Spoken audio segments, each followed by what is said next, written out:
Welcome back to the Ricky Matthews Show. Hope you're having a great day as we come to you from the Citizens Bank studio. And, I enjoyed that conversation with the Nature Conservancy. They're doing great work all across the state of Mississippi. And, of course, we're thinking about our friends over in Florida and Georgia and other states have been impacted by Hurricane Helene, and we continue to watch that situation to see what we can do to help them. And they're in our thoughts and prayers, that is for sure. I said, let's shift gears now and move over to my friend Hunter Dawkins, who is the owner and publisher of the Gazebo Gazette in coastal Mississippi. He's also a contributor to SuperTalk Mississippi News and someone I love checking in with from time to time. How you doing, my friend? Doing well, Ricky. I use that, and I'll have to talk to JT about it if it's enough now of me being a contributor where I need to get a position title now, since I'm doing a pretty good amount of writing for you guys. Well, I think it's awesome that you're doing that, and it helps bring great attention to your efforts at the Gazebo Gazette.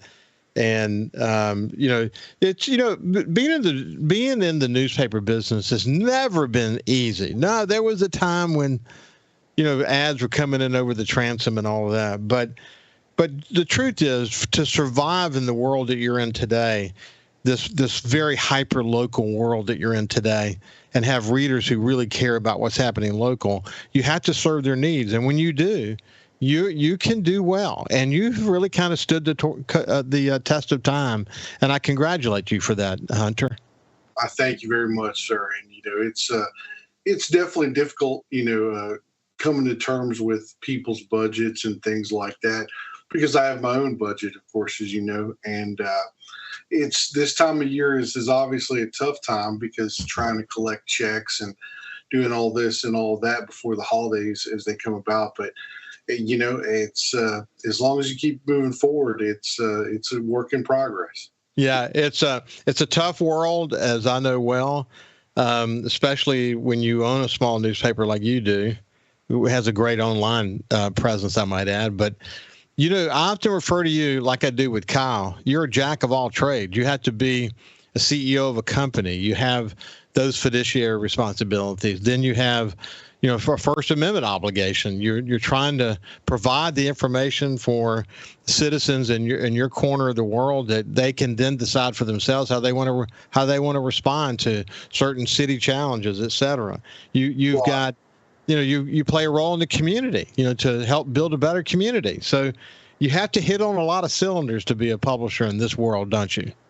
I definitely thank you for comparing me to Kyle, because he's definitely a jack of all trades. With all the different things that he does, not only on the Mississippi Gulf Coast level, but also with the Superdome and the Saints and the Pelicans and all the rest. It's definitely interesting. But of course, being having the relationships, building the local relationships that I have during my time, and a lot of it had to do with my parents. My parents. I'm a byproduct of them, as successful public servants as they have been. It's really helped, garnish my career. Well, your dad is a friend, and your mother, have worked with her closely when she was in her political life. Always someone who had such a strong sense of the community, had a strong sense of our responsibility as stewards of the environment and this wonderful place, this place we call paradise. Had tremendous respect for her, but you can't go wrong when you've got good genes and good guidance in your life, can you? That's right. I mean, they definitely have set a foundation, and something that I'm trying to do with my own child. And even though he lives a distance away over in Arizona, it's something, trying to communicate and trying to make sure we move forward. Yeah. Well, you're an inspiration. Look, there's a lot we can talk about, and we should point out we're actually recording this show before the Saints play Sunday, and it's going to not play until Tuesday. It's just kind of where it fell in the rotation in terms of getting our calendars together. But you follow the Saints closely, and I look back on the Philadelphia game, not with a lot of not a lot of maybe some concerns, but I'm not as concerned as you might hear on the social media. I'm a little bit more concerned about some of the injuries that cropped up. Of course, Eric McCoy needing surgery; he'll be out 4 to 8 weeks. Taysom Hill, we're lucky that he missed one game. Maybe I hope we're looking back on the game with the Falcons and Taysom played, because if he played, he's a game changer. He had a bruised lung, man. That's an interesting injury in the football world. But this is the time of year when injuries start to stack up, and we have some issues with depth, like on the offensive line and so on. It gives you a little bit of concern, doesn't it? Yeah, absolutely. Ricky, me being an old offensive line coach and having my state championship ring right next to me wherever I go. But that being said, being an offensive line coach, you can see that from the injury reports and having the depth. But that's also a lot of needed help from our recruiting when we scout with, our director of scouting, Jeff Ireland, who's done a pretty fantastic job with the Saints organization on draft picks and on getting guys in training camp that can solidify us. If I said the Saints organization as if they need some kind of replacement, especially with McCoy, but it's hard to replace those guys. And especially with the Taysom, who's a specialist in many different fields, not only on offense, not only special teams, different positions for different avenues. But, in my thoughts of the schemes, there needs to be sort of a development from the team. I've always thought when I was coaching, obviously come from the coaching world, Ricky, that you need to have a plan A and a plan B. I'm not saying the Saints don't have that, but what I'm saying is you need to be prepared for those case situations in case they do happen. And unfortunately, with the money and the things that go in the NFL, you don't have a lot of that very much nowadays. So. Yeah, if I'd have said what's the worst case scenarios, I would have said as far as the offensive line was concerned, I would have said losing McCoy, Pro Bowl center Fuaga. Now here you got a rookie over on the left side. He's doing so good. Those would have been tough. Any of the starting offensive linemen would have been tough. But Eric McCoy, Ruiz, the right guard, who is almost at a Pro Bowl level. I'm not necessarily sure what his input is, but he had to leave during the middle of the game too after McCoy. Yeah. So that's obviously a tough struggle.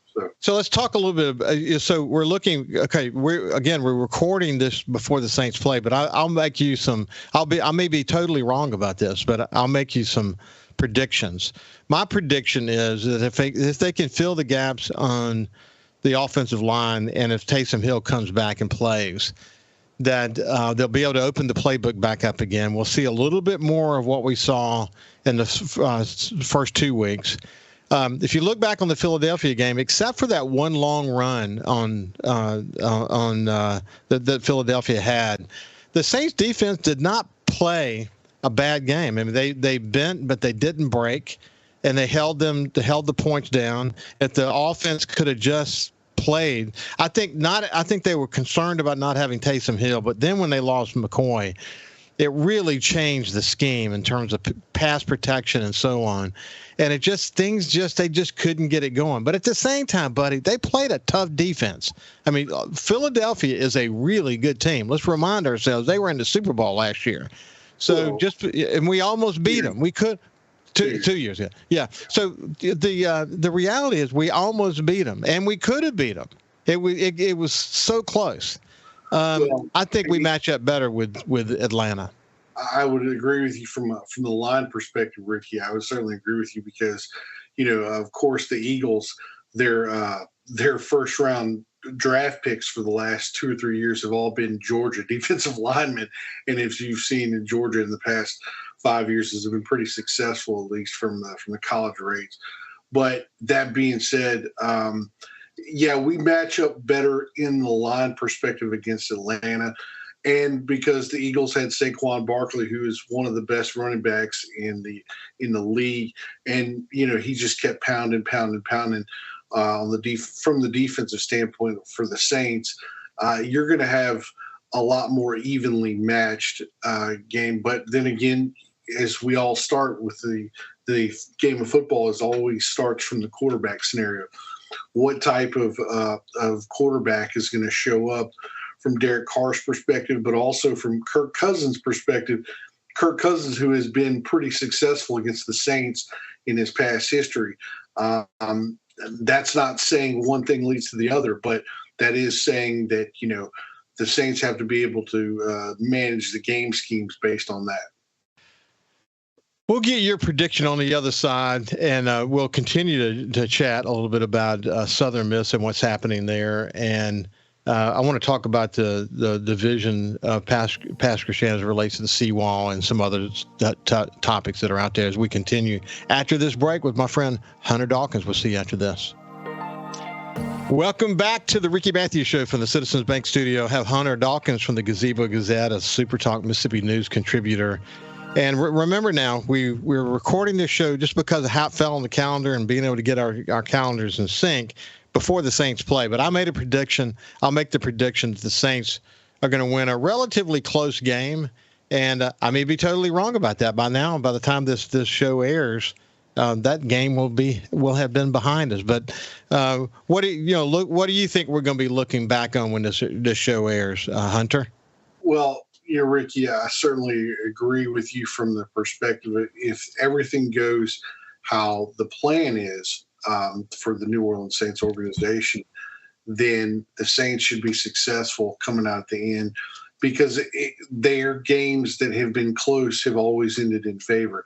Now, when they play Atlanta, obviously big rivalry game, if Atlanta gets up on them, it's pretty rough for the organization to be able to come back. But if the Saints keep it close and they keep things within the at least in the hash lines, I think it'll be a good game, and I think the Saints will be successful. Well, let's hope that we're right, and people are saying, well, they're pretty smart guys, or they might be listening and thinking, man, they sure did miss it. I hope they're not saying they missed it. Southern Miss has really struggled. I thought they would do better this year. It looked like they were picking up some good players. I worry about a team like Southern Miss in the age of NIL and the transfer portal and all that. How do they build a winning program? The biggest problem for Southern, Ricky, and I know this being as you being an alum of Southern, and you're probably wondering this whenever you get the opportunity to go to games. How do they match up in resources? It's not so much the recruiting. Will Hall and the staff have done a great job recruiting, as Will has pointed out to me in the media days and putting out that, we've been in the top 3 recruiting classes in the last, 4 or 5 years. Yeah, okay, for the Sun Belt. That I would agree with that. But getting those resources to keep the kids, even though according to Will Hall, the retention has been successful, and I would certainly agree with that. But from the something when you notice when you go to Southern Miss facilities versus when you go to a number of these other Sun Belt facilities, even like, let's take example, South Alabama, right down the street to Mobile. It's about the same distance down here to Mobile as it is to Hattiesburg. And what do they offer? They don't necessarily offer a better, historical program, but they offer a pretty quality education along with the amenities and the resources. That's got to be a step in the right direction. For Jeremy McClain and for Joe Paul, the president, they have to make a little bit of different moves. I'm not saying that the money is not there. Maybe it's not. Maybe they need to work more to the collective, the foundation and things as such. But they have to provide more resources to be able to get kids interested, because as you know, and as both Lane Kiffin, Ole Miss's coach, and Jeff Lebby, State's coach, have identified that some of the most successful kids in the country come from the state of Mississippi. Why are those kids not just jumping over the joy to be Southern Miss athletes? And they're looking and seeing what they've got versus what they can get. And that's the first step in the right direction, in my opinion, for Will Hall and staff. Yeah, I have a cousin who is a coach in baseball at UAB, and he said, and he played pros and he coached in the pros, and he said it's very frustrating because as soon as a baseball player gets to near 300 or 300 batting average, the phone starts ringing. So sure. they're kind of in this position where they're developing player to be able to move to bigger programs in the collegiate level, and it's just very frustrating. It's hard to build a team over the course of several years because of that. I think football is the same way. That it just how do you ultimately compete in this new world that we're in? Well, and there's an offering of, I know that Will talked about, there needed to be a division between the top four, the group of 4 teams, and the group of 5 teams also. But I don't really see it that way, Ricky. I see it from the level of, okay, if you want to compete, it's got to be, there has to be resources. There has to be effective foundation. USM has never been bad about donating money. Don't get me wrong, Ricky, and I know you know this too as well. And as my mom was very much a participant in the alumni foundation, and they definitely have got some good collective money and things as such. But there needs to be a resource. There needs to be something that from the athletic program, which they have got a great history of having very successful athletic programs. But, Well, listen, we didn't get a chance to talk about the pass rush and seawall. We'll do that the next time we come back together again. But it's been a pleasure to catch up with you, my friend. Hey, it's always great to talk to you, and I appreciate you, Ricky and Kyle. You guys, y'all do a great job, and I thank y'all and keep going forward with the stuff. Well, thanks for all you do. This has been Hunter Dawkins from the Gazebo Gazette. Listen, have a great day, and we'll see you tomorrow.